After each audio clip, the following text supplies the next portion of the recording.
Hey guys, so you should have finished reading this article about snowboarding versus skiing. And now it's our job to kind of look together at these questions. So here's how I would think it through. So one of the biggest questions they're going to ask you on the map test is something like this, where they ask you to identify the main claim in a story or in an essay. This is kind of like saying the main idea. So here's how you think this through. So you have four options. The correct option is the author thinks snowboarding is less dangerous than skiing. Everything that they say in this is proving not just that snowboarding isn't dangerous, but in fact that it's less dangerous than skiing. That's what they keep saying over and over. That's what the evidence keeps supporting. Okay. Snowboarding is better than skiing goes too far, though. They never say that the sport is better. They just say that it's safer. They don't say it's more fun ever. They don't say it's more enjoyable. They don't say it's cheaper. They don't say anything about that. So we can't go so far as to say they think it's better.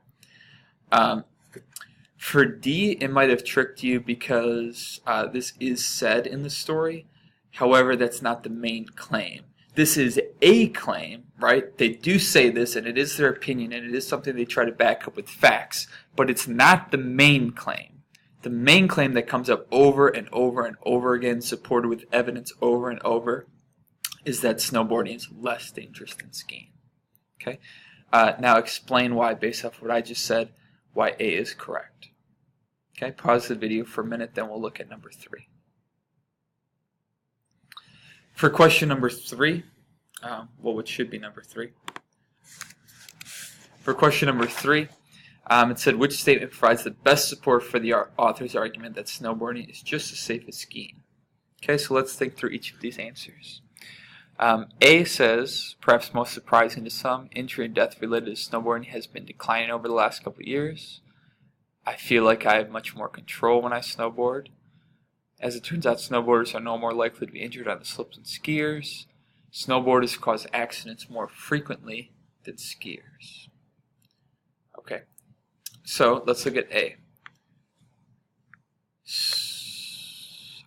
Surprising to some, injury and death related to snowboarding has been declining over the last couple of years. That seems like a pretty good option to me. Let's keep going. I feel like I have much more control when I snowboard. That seems like a bad option to me. Why? Because that just seems like an opinion. As it turns out, snowboarders are no more likely to be injured on the slopes than skiers. That sounds okay. We'll come back to it. Snowboarders cause accidents more frequently than skiers. That's proving the wrong thing, right? I don't think it ever even says this, and this is saying that snowboarding is basically more dangerous. Okay, so now we have to distinguish between A and C. Okay, so let me think about this.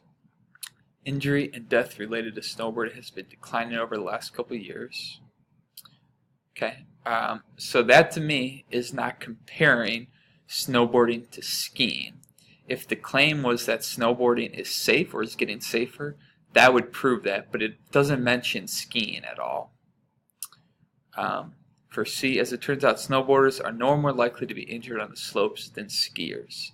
That's some direct evidence that would support it. So while A is an okay answer, it's not mentioning skiing at all, so I say C is the best. When it comes to the author's bias, which is basically that they have an opinion. Whenever it says bias, it means you have an opinion one way or the other. It's clear that they do have some bias, right? This is not a credible source. Why? Because their opinion or their bias says that snowboarding is safer than skiing. So if we were trying to use this for our own research, we couldn't trust it, right?